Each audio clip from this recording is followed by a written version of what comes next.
meeting is being recorded.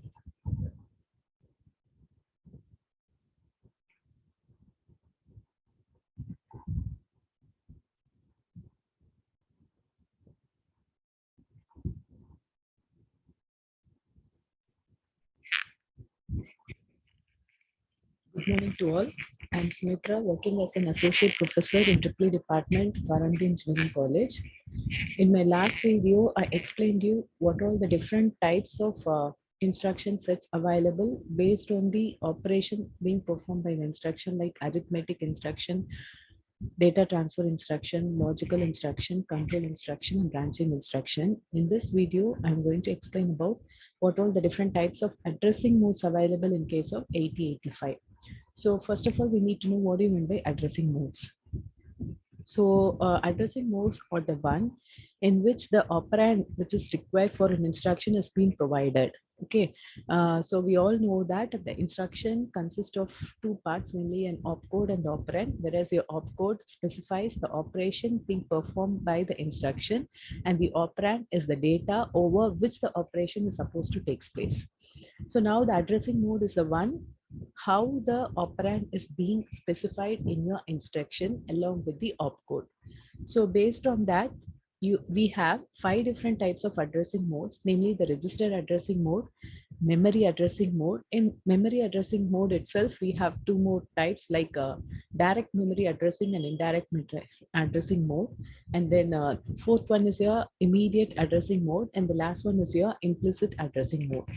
So first, coming to the register addressing mode, suppose if you have a function to be performed purely between the registers, so in that case, your operand will be specified in terms of some register itself. For example, if you're going to take an example, move B comma C, which means that the processor needs to copy the contents of the C register into the B register. In that case, the opcode as well as the operand is there specified by means of the register itself. So that is the meaning of register addressing mode. So register addressing mode is the one in which the operand is present in any one of the registers. Okay. So for example, move B comma C or move C comma D, like that. So if the operation is being performed only with the registers, then we can go with this type of addressing modes.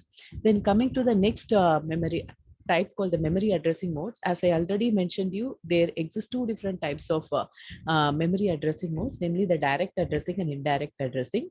So whereas in direct addressing, obviously one of the operand is a memory location. So depending on how the address of the memory location is specified only, we have such a category like direct addressing and indirect addressing. So coming to the direct addressing, if the memory location of the operand is directly specified in the instruction, means then it is coming under direct addressing mode. On the other hand, if the operand present in the memory location is not directly mentioned in the instruction, instead of directly mentioning the memory location in terms of some register pair, so in terms of some register, that register is going to fetch the contents present in that memory location, means it is known as indirect addressing. So if the operand is specified directly in terms of some memory location in the instruction itself, means it is direct addressing, rather than if the location is specified in terms of indirect register, means then it is known as indirect addressing. So coming to the example for a direct addressing modes here. So first we take an example of LDA 2015. LDA means load the accumulator. So what this instruction will do is, whatever content the memory location 2015 is having, that is getting loaded to your accumulator. For example, if the memory location 2015 is having a data like 20, that 20 will be getting loaded to the accumulator. So in this example, the memory location where the operand is available is directly mentioned in the instruction itself. That's why it is coming in the direct addressing category. Okay. Similarly, if you're going for one more example like STA 3050. STA means store the accumulator. So we all know that After performing any operation, the results of the operation is going to get stored in the accumulator, but we need to see the output. What is the output of a specific operation? In order to view the output, we need to store the result present in the accumulator in some memory location, right? For that only we are going to proceed with the STA instruction. STA 3050 means the accumulator content, the result of the accumulator is supposed to be stored in the specified memory location. For example, after performing any operation, a certain operation, if the result of the accumulator is 30, then in the memory location 3050, we have the result of 30. So these two are the examples for direct addressing, where the memory location of the operand is specified directly as a part of the instruction itself. Then coming to the indirect addressing mode, so I told you here the memory location is not directly mentioned. Instead of that, it has been specified in terms of some memory register. So here example is taken as move m comma a, which means that the content of the accumulator is copied to the memory location m. So m always referred to as a pointer register, which indicates the register pair HL. So in most of the instruction, if you have an letter like M, it by default, the processor will take the contents of the register pair, or by default, it will take the memory location of the HL register pair, depending upon whether it is holding a data or an address. Yeah. So an example of indirect addressing mode is that the accumulator content is getting copied into the given memory location by means of this. Okay, so the 2050H is getting transferred to that. Okay. So for example, if the accumulator content is 30, after executing this instruction and the memory location which is pointed, it's nothing but the HL register pair in the address 2050. So obviously in the memory location pointed by the HL register pair 2050, the result of the accumulator is moved, right? So the 30H is rightly available in the memory location 2050. This is an example for indirect addressing. Next, coming to immediate addressing mode. So in some instructions, we need to specify the operand as a part of the instruction itself, right? So that is meaningful. That is the example for immediate addressing mode. For example, if you're going for an instruction like MVI A, 05. Yeah, MVI A is nothing but your opcode, and the operand is nothing but your 05, right? So your 05 is the data which is supposed to get moved to the accumulator immediately, right? That's why it is known as immediate addressing mode. So in this operand, in this mode, the operand is specified as a part of the instruction itself, right? So move is the excuse me. MVI is the operation or the opcode, and 05H is the data which has to be immediately moved to the accumulator. And here A is nothing but the destination register, that is your accumulator. Next, coming to the implicit addressing mode. So this is somewhat different addressing mode. So the instruction which has been specified by means of this addressing mode doesn't require the source register and the destination register address, right? By default, it will take a fixed value. So in such a case of instructions, or in such a case of addressing mode, the source as well as the destination register or data location is need not required to be present, or need not required to be provided. The processor itself know the source and the destination value. Okay, for example, if you're going for CMA, CMA is nothing but complement the accumulator. See here, the instruction is simply CMA. It doesn't get followed by any of the operand, but the processor will know what it has to do, right? What it has to do, and also what data it has to do, right? CMA means simply it will complement the content of the accumulator. Okay, so such type of instruction doesn't require a source register address or the destination register address or even the data. It doesn't require anything. That is the meaning of implicit addressing mode. So I hope you people will understand what are the different types of addressing modes available in case of your 8085 processors.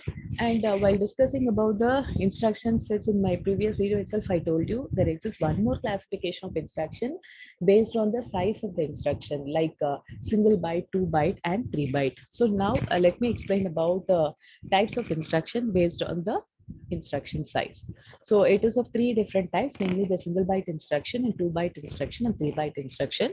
So let me explain with each and every example. So coming to the first type called the single byte instruction means here in this instruction, only opcode will be present, right? That single byte will be your opcode, right? And okay, let me explain. So it includes both the opcode and the operand in the same byte. See, if you're going to give an instruction, move C comma A, right? So move C comma A, move is the opcode and C comma A is the operand, right? So the respective opcode for this instruction is 4FH.